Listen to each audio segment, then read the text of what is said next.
কোনো দিন 5টা, কোনো দিন 5:30, না হলে কোনো দিন 6টা। এই যে এখন বাজে 9:25 মতন, কিন্তু আমি শুরু করেছি প্রায় 9:05-10 এরকম সময় থেকে।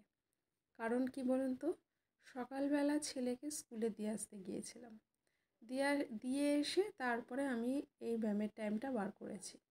কারণ তার আগে সকালবেলা হয় না, সকালবেলা ঘুম থেকে উঠে তোড়জোড় রান্নাবান্নার, কারণ ছেলে স্কুলে যাবে, তার টিফিন আছে।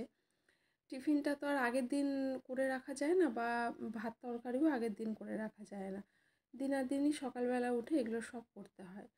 তো সকালবেলা আর এমনিও অনেক কাজকর্মগুলো থাকে, তো সব মিলিয়ে অত সকালে যদি না উঠি একা হাতে সব কিছু করে সামলে ওঠা যায় না। তো সেইগুলো সব সেরে কাজকর্ম সব কিছু মিটিয়ে তারপরে ছেলেকে স্কুলে দিয়ে এলাম, মানে ছুটছি, দুরন্ত এক্সপ্রেস যেন ছুটছি। তারপরে এসে বর্মশাই তো বাড়িতে নেই, সে তো গেছে দিল্লি তার অফিসের কাজের জন্য, সেই বৃত্তান্ত পরে বলছি। একটু ব্যায়াম করলাম তো হাঁপিয়ে গেছে, পুরো চোখ মুখ লাল হয়ে গেছে, আর বাইরে বৃষ্টি অবিরাম পড়েই চলেছে। বোঝা যাচ্ছে না, ব্যাক ক্যামেরায় পরে দেখাচ্ছি। ছেলেকে স্কুলে দিতে গিয়েছিলাম, স্কুল থেকে এসে এই ড্রেসটা পরেছিলাম, আমি সেটা পরেই ব্যায়ামটা সেরে নিই, নাহলে আবার ড্রেস চেঞ্জ করবো, আবার হবে, মানে ওইভাবেই ব্যায়ামটা সেরে নিই। এরপরে যাবো, রান্নাবান্না করবো, রান্নাবান্না কাজ টাজ করবো, আর আবার ছেলেকে আনতে যাবো। এখন একার উপরে অনেক ডিউটি পড়ে গেছে, আর বৃষ্টি পড়ে চলেছে, কতগুলো কাচাকুচি হয়েছে, কোথায় আমি মেলবো, ওই ওপরে ছাদের শেডের নিচেই মেলে দেবো, কিন্তু এভাবে কি শুকায়? এক টানা 3 দিন ধরে নিম্নচাপের বৃষ্টি গেল। কালকে দুপুরবেলা একটু হালকা হালকা রোদ দিয়েছিল, মানে আজ তো বৃহস্পতিবার, আর কালকে একটু রোদ দিয়েছিল, সেখানে সব কিছু মোটামুটি শুকিয়ে নিয়েছিলাম। 3 দিন ধরে পড়েছিল, এবার হালকা হালকা শুকিয়ে গেছিলো, আর কালকের রোদে সেটা পুরোপুরি শুকিয়ে গেছে। আর আজকে কাঁচাগুলো আবার কতদিনের শোকায় কী হয় তাকে জানে। আর ওর বাবা গেছে সেই সোমবার দিন, আসবে শনিবার, আজকে বৃহস্পতিবার, কালকের ভিডিওটা পাবলিশড হবে, তো আসবে শনিবার। তো এই কদিন পুরো 5 দিন ঝক্কি একেবারে, 5 দিন ঠিক না, 6 দিন, ওই 5.5 দিন 6 দিন এরকম। যাই হোক, তাহলে যাই পরপর কাজকর্মগুলো করি, কারণ কাজকর্ম তো করতে হবে, সেগুলোতে বসে থাকবে না, চলবে। চলুন তাহলে।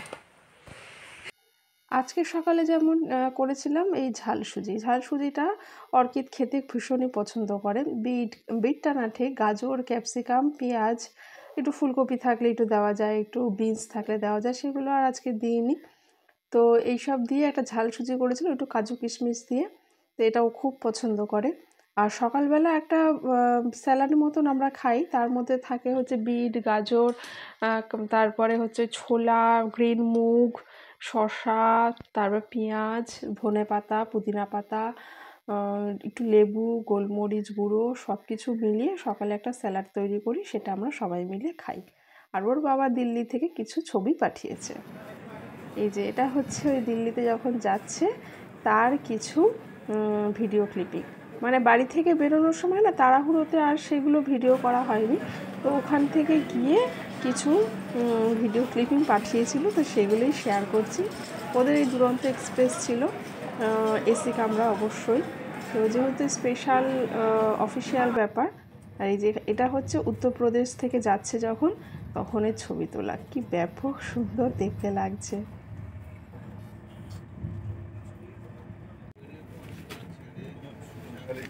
জল খাওয়া চাটা একদম ভালো না।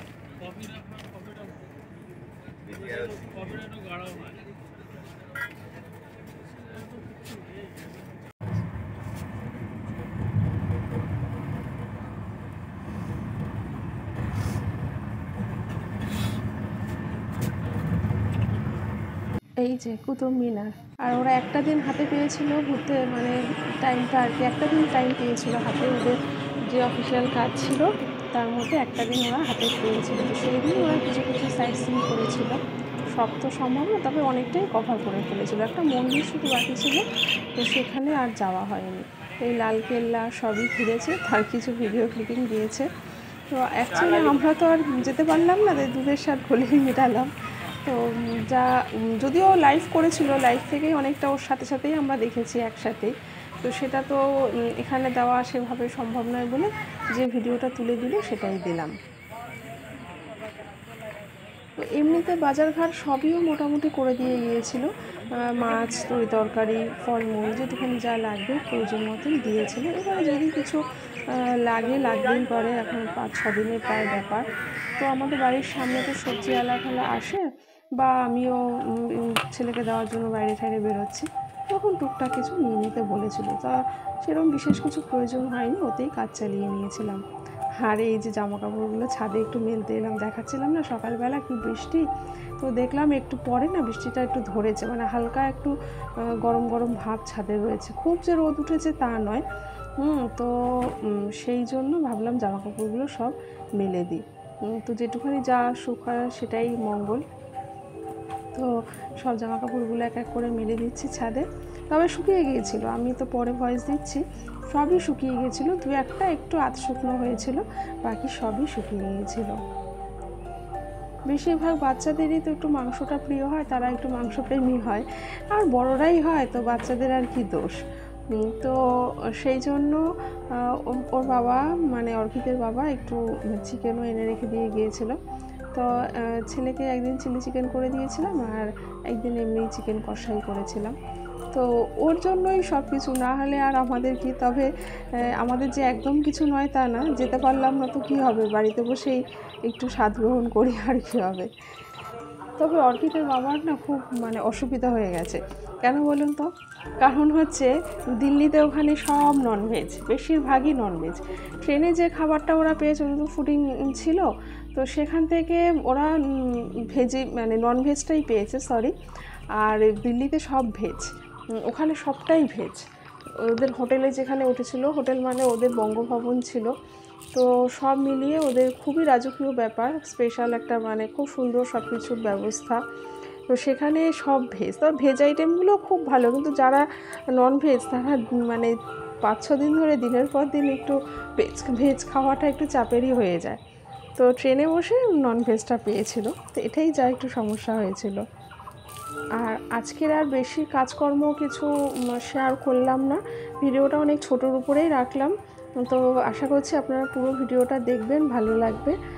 আর এখানে যে আমি বকবকগুলো করছি সেগুলো একটু হজম করে নেবেন।